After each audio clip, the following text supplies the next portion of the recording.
I never thought a simple place card could shatter my heart. But there it was in elegant calligraphy on cream-colored cardstock. The absent mother. Not Kimberly Reynolds. Not mother of the bride. But a label that erased 25 years of love, reduced to a cruel joke at my daughter's wedding. My hands trembled as I stared at those 3 words. Around me, the reception hall of the Grand Westwood Hotel buzzed with excitement. Crystal chandeliers sparkled overhead, reflecting off the meticulously arranged silverware. White roses and baby's breath adorned every table. Everything was perfect, except for this place card that felt like a knife to my chest. "Is there a problem, ma'am?" A young waiter approached, his expression professionally concerned. I swallowed hard, forcing my voice to remain steady. "No. No problem at all." I slipped the place card into my purse and took my seat, straightening my navy blue dress. The one I'd spent weeks choosing because Emma had once mentioned she liked that color on me. That was 4 years ago, one of the rare times she'd actually answered my call. From my seat, I could see Emma in her white gown, radiant as she moved among her guests. My beautiful daughter. Her golden hair caught the light just like it had when she was a little girl running through sprinklers in our backyard. 25 years old now, but I could still see the tiny dimple in her left cheek when she smiled. A smile that was never directed at me anymore. The voices around me faded as memories flooded back. The day Robert served me divorce papers. The custody battle that followed. The way he'd convince Emma, only 8 at the time, that mommy didn't want to be with them anymore. That mommy had more important things to do. She chose her career over us, he would tell her, loud enough for me to hear during custody exchanges.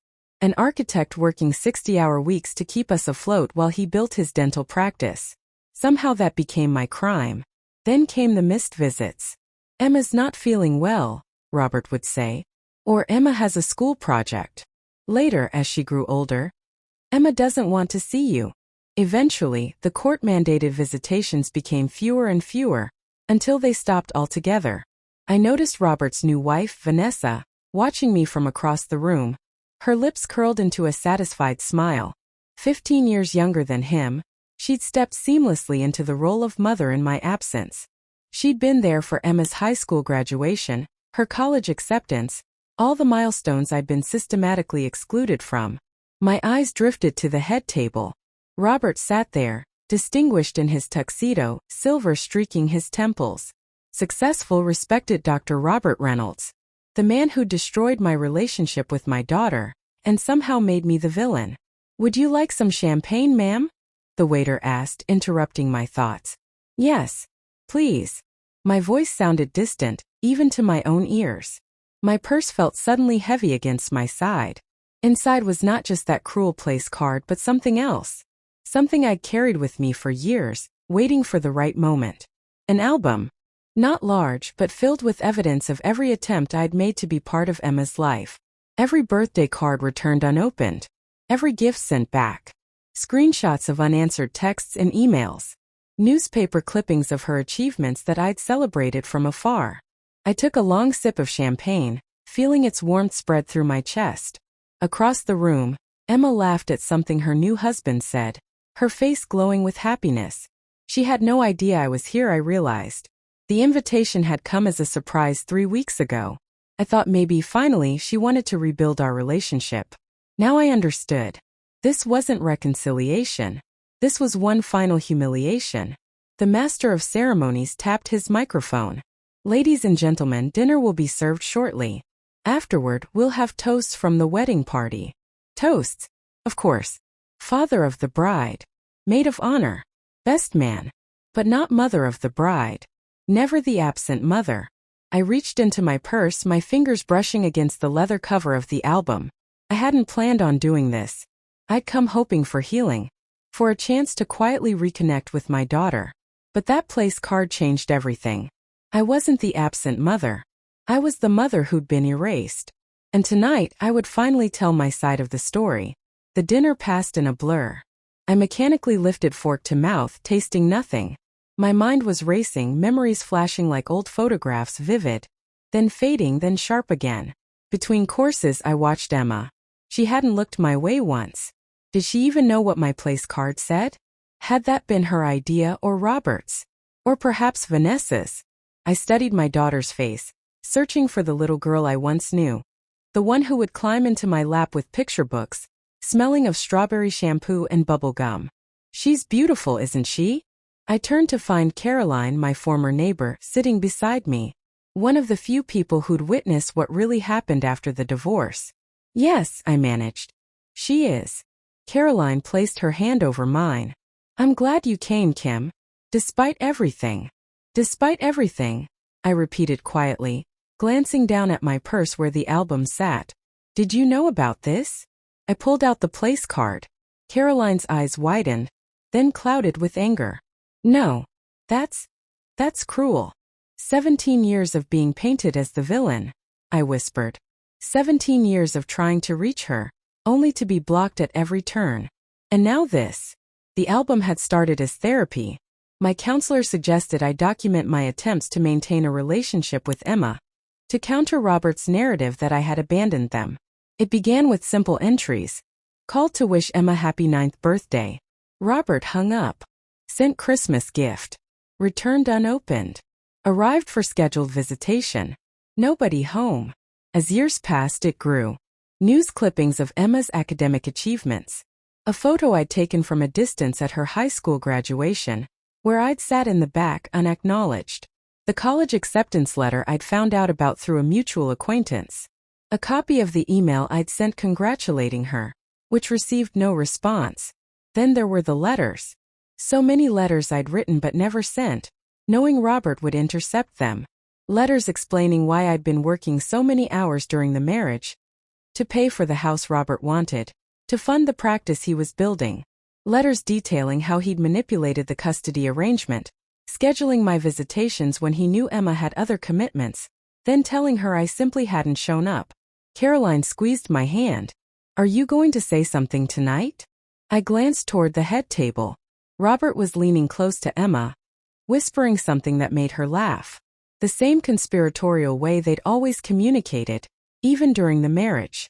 Always excluding me. I don't know, I admitted. But I did know. The weight of the album in my purse told me exactly what I needed to do. The dinner plates were cleared. The wedding cake was cut. A towering creation of white fondant and sugar roses. I remembered how Emma, at age 5, had declared she wanted a purple cake for her wedding. With dragons on it, Mommy, she'd insisted. I wondered if she remembered that conversation, or if Robert had erased those memories too. The master of ceremonies tapped his microphone again. And now, ladies and gentlemen, it's time for the toasts. Robert stood first, champagne flute in hand, every inch the proud father. When my little girl was just 10 years old, he began. She told me she wanted to marry someone just like her daddy. My stomach clenched. 10 years old. By then, he'd already convinced her I was the villain. As a father, you always worry about who your daughter will choose, Robert continued, his voice catching with perfectly practiced emotion. But when Emma brought Jeffrey home, I knew she'd found her match. The crowd murmured appreciatively. I remained silent, remembering how Robert had forced Emma to cancel plans with me to attend a father-daughter dance when she was 10. Mom's probably too busy anyway, he'd told her, loudly enough for me to hear when I called. Next came the maid of honor, Emma's college roommate. Then Jeffrey's best man, with embarrassing stories that made everyone laugh. Finally, Vanessa stood, elegant in her rose-colored dress. Though I wasn't blessed to give birth to Emma, she said, her eyes shining with theatrical tears.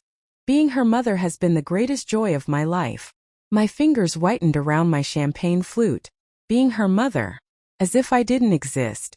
As if those 8 years of bedtime stories and kissed scraped knees and midnight fevers had been erased. The toasts concluded. No mention of me. No acknowledgement of my existence, let alone my presence. Just as Robert had orchestrated for 17 years. The DJ announced the first dance. Emma and Jeffrey took the floor, swaying to At Last by Etta James. Then came the father-daughter dance. Robert led Emma through a waltz, his face beaming with pride. I watched, remembering how I'd taught Emma to dance by letting her stand on my feet, as I moved around our living room. Are you okay? Caroline whispered. I realized I was crying, silent tears streaming down my face. I wiped them away with my napkin. No, I admitted. But I will be. As the dance floor opened to all guests, I stood up. The album felt heavy in my hands as I pulled it from my purse. 17 years of silenced memories. 17 years of being erased. Tonight that would end. Kim, what are you doing? Caroline asked, eyes wide with concern. I squared my shoulders. What I should have done a long time ago. Telling my daughter the truth. The weight of the album in my hands anchored me as I made my way across the ballroom. Around me, couples swirled to the music, oblivious to my quiet determination. My heartbeat synced with the bass line of the song, steady, persistent, unstoppable. I paused at the edge of the dance floor, watching Robert and Vanessa. His hand rested possessively on her lower back as he leaned in to whisper something. They laughed, a private joke between them. The same exclusionary intimacy he'd cultivated with Emma against me. Emma stood nearby with Jeffrey, accepting congratulations from elderly relatives. Her smile seemed practiced, her responses automatic. I noticed how her eyes kept darting to Robert, seeking his approval. Even on her wedding day, she performed for her father. Mrs. Reynolds? A server appeared with a tray of champagne. I declined with a small shake of my head. I needed complete clarity for what I was about to do. As I observed Emma more carefully, I noticed subtle signs I'd missed earlier. The way she tensed when Robert approached. How her smile tightened when Vanessa adjusted her veil. The almost imperceptible flinch when her new mother-in-law embraced her. My daughter wasn't just excluding me. She was performing in a play directed by Robert, one where she'd been cast as the dutiful daughter who overcame her mother's abandonment. The realization solidified my resolve. This wasn't just about clearing my name anymore. It was about freeing Emma from the narrative that had imprisoned us both. I watched as Robert pulled out his phone to check something, then leaned over to show Vanessa. They both glanced at Emma, then back at the phone, nodding in satisfaction. Vanessa made a small adjustment to Emma's hair as she passed, not asking permission, just claiming the right. Emma's smile never faltered, but her shoulders stiffened. I knew that feeling. The silent compliance. The surrender to keep peace. I'd lived it during the last years of our marriage, when Robert's control had tightened like a noose. A memory surfaced Emma at 7, showing me a drawing she'd made. "Don't show Daddy," she'd whispered. "He says my trees should be green, not purple." Such a small thing, but it revealed so much. Even then, Robert had been shaping her, controlling her self-expression. Caroline appeared at my side. "Kim, are you sure about this? There might be a better time, a private moment." I shook my head. There will never be a private moment. Robert will make sure of that. But causing a scene at her wedding? "I'm not causing a scene," I said quietly. "I'm ending one. The scene he's been directing for 17 years. The DJ's voice cut through the music. "And now, folks, we have a few more special toasts before we continue with the evening's festivities." This was it. The moment Robert hadn't planned. I straightened my spine and moved forward.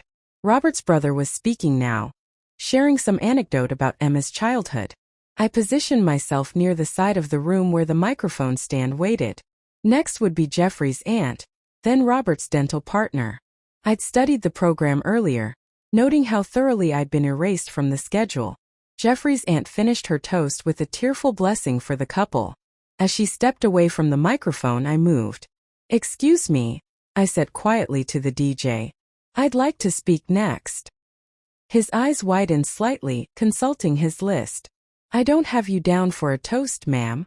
"I'm Emma's mother," I said simply. Understanding dawned in his eyes, followed by uncertainty. He glanced toward Robert, who was engaged in conversation, unaware of my approach. "It's customary for the mother of the bride to speak," I added, infusing my voice with a confidence I hadn't felt in years. He hesitated, then nodded, adjusting the microphone for me. Across the room, Robert finally noticed. His conversation halted mid-sentence, his face freezing in disbelief, then darkening with anger. Vanessa clutched his arm, whispering urgently, but neither moved to stop me. Perhaps they feared making a scene more than they feared my words. I stepped up to the microphone, album clutched against my chest like a shield. The room quieted, guests turning to see who was speaking next. Emma looked up, her expression shifting from polite interest to shock as she recognized me. My daughter's eyes met mine for what felt like the first time in years. Not just seeing me but actually looking at me. In that moment I saw confusion, wariness, and something else, a flicker of curiosity. That flicker was all I needed. I took a deep breath, my fingers tracing the worn leather cover of the album. I hadn't prepared a speech. I didn't need one. 17 years of silence, truth were about to speak for themselves. Hello everyone. I began, my voice surprisingly steady. For those who don't know me, I'm Kimberly Reynolds, Emma's mother. A murmur rippled through the crowd. From the corner of my eye, I saw Robert starting to move toward me, Vanessa clutching his arm to hold him back. Emma remained frozen, Jeffrey's arm now protectively around her shoulders. I opened the album to the first page. A photo of Emma as a newborn in my arms, my face radiant with exhausted joy. I'm not here to cast shadows on this beautiful day, I continued. I'm here because of love. The kind of love that persists even when it's denied, even when it's erased. The microphone suddenly went dead. I looked up to see Robert at the DJ's table, his hand on the sound control. But it didn't matter. I wasn't speaking to the room anymore. I was speaking to my daughter. The silence in the ballroom was deafening. With the microphone dead, everyone strained to hear what was happening. Robert's face had turned an alarming shade of red as he strode toward me, but I kept my eyes fixed on Emma. Only Emma mattered now. I stepped away from the microphone stand, moving toward my daughter. The album felt warm in my hands, as if all the memories it contained were coming alive. Guests parted to let me through, their expressions a mix of confusion and curiosity. Don't do this, Kimberly, Robert hissed as he intercepted me. Haven't you done enough damage? I looked at him calmly, years of pain crystallizing into a quiet strength. The only damage done here was by you, Robert. And it's time Emma knew the truth. Mom. Emma's voice was small, uncertain. She hadn't called me that in years. The sound of it nearly broke my composure. I moved past Robert, approaching my daughter slowly, as one might approach a frightened deer. Emma, I said softly, I have something for you. Jeffrey tightened his arm around her shoulders protectively, but Emma gently disentangled herself. She stood straight, chin slightly raised. A gesture so like my own that it startled me. What is this about? She asked, her voice wavering between annoyance and curiosity. I held out the album. This is about 17 years of silence. 17 years of being called the absent mother, when all I ever wanted was to be present in your life. Emma's eyes flickered to the place card peeking out from the album's pages. Recognition dawned in her expression, followed by confusion. I didn't know about that, she said. Of course she didn't, Vanessa interjected, suddenly beside us. Emma would never approve of something so tasteless. Then who did? I asked, though I already knew the answer. Vanessa's smile tightened, but she said nothing. Robert moved to put himself between Emma and me, but Emma stepped aside, maintaining her line of sight to the album in my hands. What is that? She asked. Your mother's just trying to make this day about herself, Robert said dismissively. Let's continue with the reception. No, Emma said firmly. I want to see what she has. The determined tone in her voice was new, at least to me. Perhaps it was always there, but I'd been kept too far away to witness her strength developing. I opened the album to the first page. This is every birthday card I sent you after the divorce. 18/19/2021. I turned pages slowly. All returned unopened. Emma's brow furrowed. I never received any cards. Because they were sent back, I explained gently. Just like the Christmas gifts, the graduation presents, everything I ever tried to give you. Emma's eyes darted to her father. Something shifted in her expression. I continued turning pages. These are records of every visitation I was supposed to have with you. The ones where suddenly you were sick or had other plans. I pointed to a particular entry. Like this dance recital. I sat in the back row. But you never knew I was there because your father told me not to approach you afterward. Emma's breathing had quickened. You were there? At my recital. I nodded. 7th grade. You wore a blue costume with silver stars. You did a solo to Moon River. Her eyes widened in surprise, then narrowed as she turned to Robert. Dad? Is this true? Robert's confident facade cracks slightly. Emma, your mother was unstable after the divorce. She was working constantly, barely sleeping. I was protecting you. By sending back her birthday cards? Emma's voice had hardened. You don't understand what it was like. Vanessa cut in smoothly. Your father was just trying to create stability for you after she left. I never left, I said quietly. I was pushed out. There's a difference. I turned another page in the album. This is the letter I wrote when you got into Northwestern. I was so proud of you, Emma. I tried to call, but your number had changed. Emma's hands trembled slightly as she reached for the album. May I? I surrendered it to her, watching as she slowly leafed through the pages. 17 years of documented attempts to be part of her life. 17 years of being systematically erased. The room around us had grown quiet. The other guests pretended not to watch, but I could feel their attention fixed on our little tableau, mother, daughter, and the man who had come between us. I don't understand, Emma whispered, looking up at me with eyes swimming with confusion. Dad always said you were too busy for visits, that you canceled plans, that you didn't want to be bothered with me. Robert placed his hand on Emma's shoulder. Princess, this isn't the time. When is the time, Dad? Emma asked, shrugging off his touch. After another 17 years of lies? The word hung in the air between them. Lies. Such a small word for something that had caused so much damage. Vanessa stepped forward, her voice honey-sweet but eyes cold. Emma, darling, you're upset. It's your wedding day. Let's not let old family drama ruin it. But Emma was still looking at me, really seeing me perhaps for the first time since she was 8 years old. You kept all of this, she said, her finger tracing a photograph of herself at high school graduation, taken from a distance. All this time you were trying to reach me? I nodded, not trusting my voice. Emma closed the album, holding it against her chest much as I had. Her eyes welled with tears, but she blinked them back. I need some time to process this. Of course, I said gently. Take all the time you need. The album is yours now. Robert made a move to speak, but Emma turned away from him, addressing me directly. Will you stay? Please. Just stay until I've had time to think. Something warm unfurled in my chest. Not quite hope, but its quiet precursor. Yes, I promised. I'll stay as long as you want me to. Emma nodded, then turned to Jeffrey. They exchanged a few whispered words before she walked toward a side door. Album clutched tightly in her hands. Robert moved to follow her, but Jeffrey stepped in his path. She asked for a moment alone, sir. As I watched my daughter disappear through the door, holding 17 years of silenced truth, I felt something shift inside me. The burden I'd carried for so long had been transferred, not to hurt Emma, but to finally free us both. The truth was out. What happened next was up to her. The minutes stretched like hours as I waited. The wedding reception continued in an awkward rhythm, guests dancing, eating, and pretending not to notice the family drama unfolding at the edges of their celebration. I found a quiet corner, declining Caroline's offer to sit with me. This moment, suspended between 17 years of silence and whatever came next, felt sacred somehow. Something to experience alone. Robert paced near the door Emma had disappeared through, checking his watch repeatedly.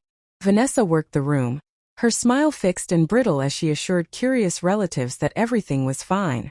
Neither approached me, though I caught Robert shooting venomous glances my way. Jeffrey appeared at my side so suddenly I startled. Emma's new husband was tall with kind eyes, his expression thoughtful rather than accusatory. Mrs. Reynolds, he said formally. Emma would like to see you. She's in the bridal suite. I swallowed hard, nodding. Thank you. As I followed him across the ballroom, Robert intercepted us, his voice low and dangerous. What do you think you're doing? I'm taking Kimberly to see Emma, Jeffrey replied calmly. As she requested. I'm her father. I should be there. Jeffrey's expression remained neutral, but his voice hardened slightly. Emma specifically asked to speak with her mother alone first. Mother. The word hung in the air between us. Not Kimberly. Not the absent mother. Her mother. Robert's face contorted with barely contained rage. You have no idea what you're getting involved in. With all due respect, sir, Jeffrey responded. I believe that's for Emma to decide. He guided me past Robert, who stood frozen in disbelief that his authority was being challenged. We walked in silence through the hotel corridor, stopping before an ornate door. Jeffrey knocked softly. Emma? Your mother's here. The door opened, revealing Emma. Her eyes were red-rimmed, but her face was composed. The album sat open on a dressing table behind her. Thank you, she told Jeffrey, squeezing his hand. They exchanged a private look before he stepped away, leaving us alone. Emma held the door wider. Please come in. The bridal suite was elegant, cream-colored walls, plush furniture, and a massive window overlooking the city lights. Emma's veil lay discarded on a chair, her bouquet on the vanity. But my eyes were drawn to the album, open to a page showing Emma's Sweet 16 party, an event I'd learned about through a mutual friend's social media post. Emma followed my gaze. You weren't even invited, she said softly, more statement than question. No, I confirmed. I sent a necklace. It was returned to sender, Emma finished, crossing to the dressing table. She opened a small jewelry box and removed a delicate silver chain with a tiny star pendant. This one. My breath caught. Yes. How did you? I found it in Dad's desk 3 years ago. He told me it was my grandmother's. She fingered the pendant lightly. I've worn it every day since. I chose it because you always loved stars, I said, my voice thick with emotion. You used to say they were really diamonds that angels hung in the sky. A ghost of a smile touched Emma's lips. I remember that. She placed the necklace carefully on the table beside the album. I've spent the last half hour looking through this. All these years, all these attempts to contact me. Her voice trembled. Why didn't you fight harder? The question hit me like a physical blow. I did fight, Emma. I fought until there was nothing left. You could have shown up at school at dance class. Your father threatened to file harassment charges if I did. After the divorce, he convinced the court I was unstable, workaholic, neglectful. It was his word against mine. And he had all the power, all the connections. I paused, struggling to keep my voice steady. But I never stopped trying. Never. Emma sank onto the edge of a chair. All these years he told me you didn't care. That you were too busy building your career to bother with me. I was building my career for you, I said softly. To provide for you, to give you opportunities. And then he used that against me. She looked up, her eyes suddenly sharp. The Christmas when I was 14. I was supposed to spend it with you, but Dad said you canceled last minute for a business trip. I moved to the album, flipping pages until I found what I was looking for. A hotel reservation confirmation, a small wrapped gift, and a handwritten note. Arrived at meeting place. Waited 3 hours. No, Emma. I documented everything, knowing someday I might need proof. I waited at the hotel coffee shop from noon until closing, I said. I called your father repeatedly. He never picked up. Emma closed her eyes, pain washing over her face. He told me you never showed up. That you'd found something better to do. She looked at me again, her expression hardening. What else did he lie about? So much, Emma. So very much. A knock at the door interrupted us. Robert's voice came through, terse and commanding. Emma, this has gone on long enough. We need to get back to your reception. Emma looked at me, something resolute settling in her expression. Come with me, she said, standing and smoothing her wedding gown. It's time we all talked. She opened the door to find Robert and Vanessa waiting, both wearing expressions of controlled concern. Princess, Robert began, your guests are wondering where you've disappeared to. They'll have to wonder a little longer, Emma replied coolly. We're going to have a family meeting. Right now. Robert's practiced smile faltered. Emma, this is hardly the time. It's exactly the time, she cut in. 17 years overdue, in fact. She led us into a small conference room adjacent to the bridal suite, the album tucked under her arm. Jeffrey appeared as if summoned by some silent signal, taking his place beside Emma. She placed the album on the table, opening it to a page showing a court document, the custody arrangement that Robert had systematically used to cut me out of Emma's life. I want the truth, Emma said, her voice stronger than I'd ever heard it. All of it. Starting with why you sent back every gift, every card my mother ever sent me. Robert's face darkened. Emma, you're upset. Your mother has clearly manipulated. The only person who's been manipulating anyone is you, Dad. Emma interrupted, tapping the album. The evidence is right here. Vanessa stepped forward, her voice honey-sweet. Emma, darling, you have to understand. Your mother was unstable after the divorce. We were trying to protect you. By lying to me my entire life? Emma demanded. Robert slammed his palm on the table. That's enough. I will not be questioned like this, especially not on your wedding day. The room fell silent. In that moment, Robert revealed what he'd always been so careful to hide from Emma. His rage. His need for control. I saw the shock in Emma's eyes, followed by painful recognition. This wasn't the first time she'd glimpsed this side of her father, I realized. Just the first time she was allowing herself to acknowledge it. You know what, Dad? Emma said, her voice surprisingly calm. You're right about one thing. This is my wedding day. She straightened her shoulders. And I think it's time for the mother-daughter dance you made sure was never scheduled. Robert's face paled. Emma. But she had already turned to me, extending her hand. Mom, would you do me the honor? The word, Mom, felt like a key unlocking something long frozen inside me. I took her hand, feeling its warmth, its strength. I would love to, I said. The ballroom hushed as Emma and I stepped onto the dance floor. The DJ, catching Emma's signal, transitioned the music to Landslide by Fleetwood Mac, a song I used to sing to her as a lullaby when she was small. I hadn't thought she would remember. I always loved this song, Emma said softly as we began to sway. Even when I was angry at you, even when I thought you'd abandoned me, I couldn't hear it without thinking of you. My throat tightened with emotion. I used to play it in the car, imagining you were with me. Around us, guests watched with expressions ranging from confusion to open curiosity. Robert stood at the edge of the dance floor, his face a mask of barely controlled fury. Vanessa whispered urgently in his ear, her hand gripping his arm as if to physically restrain him. He'll never forgive me for this, Emma murmured, following my gaze. No, I agreed. He won't. The question is whether you can forgive yourself for believing his lies. Emma's steps faltered slightly. It's not that simple. For 17 years he was my constant. My rock. Finding out it was all built on lies. She shook her head. I don't know who I am without those stories. You're Emma, I said simply. The same bright, determined girl you've always been. That hasn't changed. She met my eyes searching. How can you not hate me? After everything I believed about you, everything I said. You were a child, I interrupted gently. A child fed a steady diet of lies by the adults you trusted most. The blame isn't yours to carry. The song reached its chorus, Stevie Nicks' haunting voice singing about children getting older while parents grow older too. Emma's grip on my hand tightened. We've lost so much time, she whispered. Then let's not waste any more, I replied. As the song ended, Emma surprised me by pulling me into a tight embrace. I'm so sorry, Mom, she whispered against my ear. I'm so sorry. I held her close, feeling her tears dampening my shoulder. It's okay, I murmured. We're going to be okay.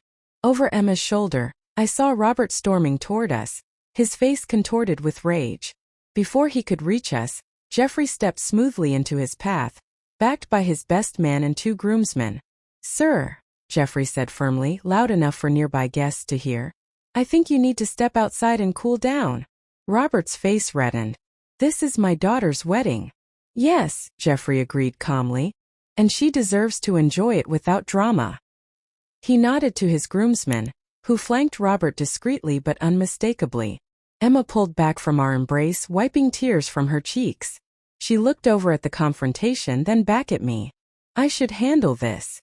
Do you want me to come with you? I asked. She shook her head. No. This is something I need to do alone. She squeezed my hand. But don't leave, okay? Promise me. I promise, I said. I'll be right here. I watched as Emma crossed to her father, her wedding gown shimmering under the ballroom lights.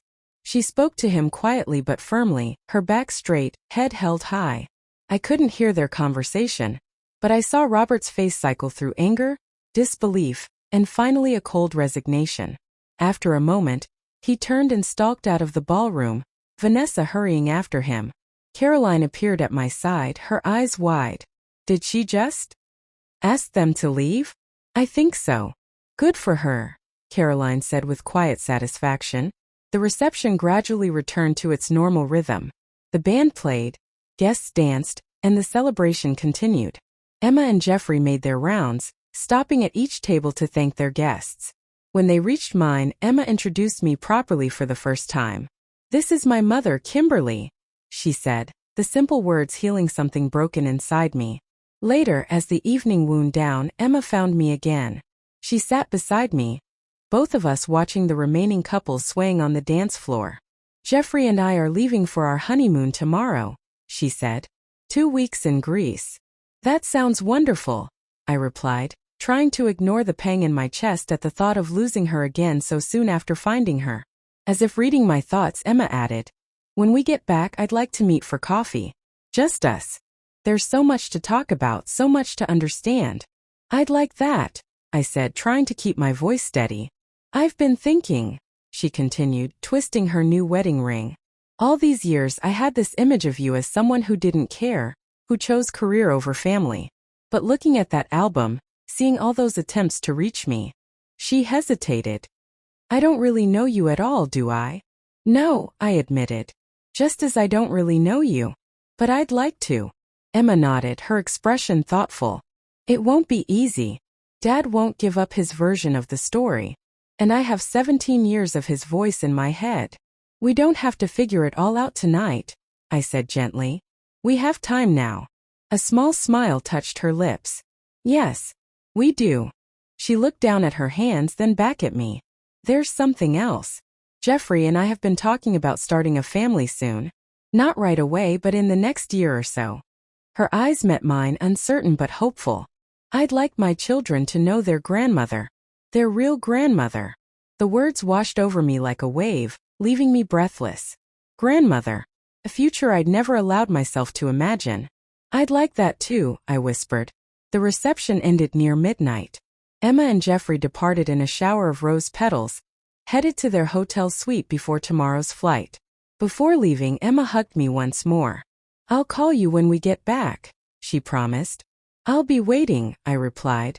As I drove home in the quiet hours of early morning, I felt strangely light despite my exhaustion. The album, which had been my constant companion for 17 years, remained with Emma. I no longer needed it. Its purpose had been fulfilled.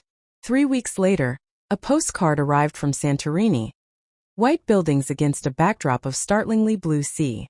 Emma's handwriting was neat and precise. "Thinking of you. Can't wait for coffee next week. Love, Emma." Love. Such a simple word. I traced it with my finger, smiling through tears. 6 months later, Emma called with news that made my heart soar. She was pregnant. By then, we were meeting weekly for lunch, slowly rebuilding what Robert had destroyed. Each conversation revealed another lie he'd told, another manipulation. But each truth shared between us built something stronger, something honest. Robert remained in Emma's life, though at a distance she now controlled. He never apologized, never admitted to his deception. But he no longer had the power to come between us. On a bright spring morning the following year, I held my newborn granddaughter for the first time. Emma watched, her face glowing with new motherhood. "Her name is Kimberly," Emma said softly. "After her grandmother. The one who never gave up." As I gazed down at the tiny face peering up at me, I realized that some journeys come full circle. 17 years of silence had been broken by a cruel place card and a worn leather album. But what grew from that broken silence was stronger than what had come before. A relationship built on truth rather than manipulation, on understanding rather than blind acceptance. "Welcome to the world, little Kim," I whispered to my granddaughter. "You are so very loved." And in that moment, surrounded by the family I'd fought so hard to reclaim, I was finally truly home.